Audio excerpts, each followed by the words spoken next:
ఇలాంటప్పుడు కేవలం పుస్తకాలు మాత్రమే చదువుతున్న మీలాంటి వ్యక్తి ఐఏఎస్ అయ్యి సొసైటీలో ఉన్న ప్రాబ్లమ్స్ ని ఎలా హ్యాండిల్ చేస్తారు? సార్, ఏ జాబ్ అయినా పూర్తి చేసేందుకు జీవితంలో 3 ప్రిన్సిపల్స్ చాలా ముఖ్యం: hard work, discipline and dedication. మనలో మార్పు తీసుకురాగలిగినప్పుడే మనం సమాజంలో కూడా మార్పు తీసుకురాగలం.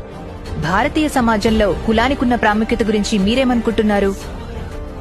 మా ఊర్లో చెప్తుంటారు, మనం చచ్చినా కూడా చావనది కులం మాత్రమే. భారతదేశం అన్ని మతాలకు సమానం. అని మీరు గనక ఐఏఎస్ అయితే ముందుగా మీరు చేయాలనుకునే పనేంటి? అమ్మా నాన్నకి ఇంకా నాకు థ్యాంక్ యూ చెప్పాలనుకుంటున్నాను. మీకు మీరు కూడానా? అవును మ్యామ్. ఒక మనిషికి మొట్టమొదటి ఛాలెంజ్ తన బలహీనతలే. మనం అన్నిటికంటే ముందు వాటినే గెలవాల్సి ఉంటుంది.